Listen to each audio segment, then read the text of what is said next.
आज माघी गणेश जयंती आहे आणि या गणरायाच्या जन्मदिवशी आपण आता पुण्यातल्या दगडूशेठ हलवाई गणपती मंदिरात आलेलो आहोत।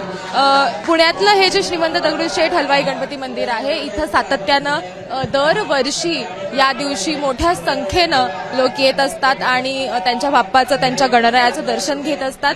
आज दुपारी 12 वाजता हा जो सुवर्ण पाळणा आपण बघतोय, त्या सुवर्ण पाळण्यामध्ये जो गणेश जन्म आहे तो केला जाणार आहे, तो पार पडणार आहे। आणि या सुवर्ण पाळण्याची खासियत अशी आहे की मागच्या वर्षी देखील हा पाळणा आपण बघितला होता, यावर्षी देखील याच सुवर्ण पाळण्यामध्ये गणेश जन्म होणार आहे। आता या पाळण्याची सजावट सुरू आहे आणि तुम्ही जर बघितलं तर संपूर्ण मंदिर हे फुलांनी सजलेलं आहे। फुलांची आरास आपण इथे बघू शकतो।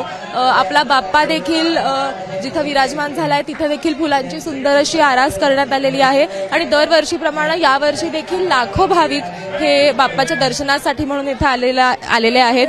या दिवशी खरं तर असं म्हणतात की सुखासाठी, समृद्धीसाठी, शांतीसाठी म्हणून या दिवशी तुम्ही जर येऊन बाप्पाचं दर्शन घेतलं आणि तुम्ही जर त्याच्याकडे एखादी इच्छा मागितली तर ती इच्छा पूर्ण होत असते। आणि तसंच काहीसं चित्र आपल्याला आजही इथे बघायला मिळतं। लाखोच्या संख्येत भाविक इथं आलेले आहेत आणि त्यांच्या ज्या इच्छा आहेत ते त्या बाप्पाकडे मागतात आणि त्यांच्या इच्छा पूर्ण व्हाव्यात, त्यांच्या घरात समृद्धी, शांती, सुख नांदावं यासाठी म्हणून सगळेच भाविक दरवर्षी या दिवशी इथं येत असतात। कॅमेरामॅन अमोल गवायसह देवयानी अतलाबादकर, एबीपी माझा, पुणे।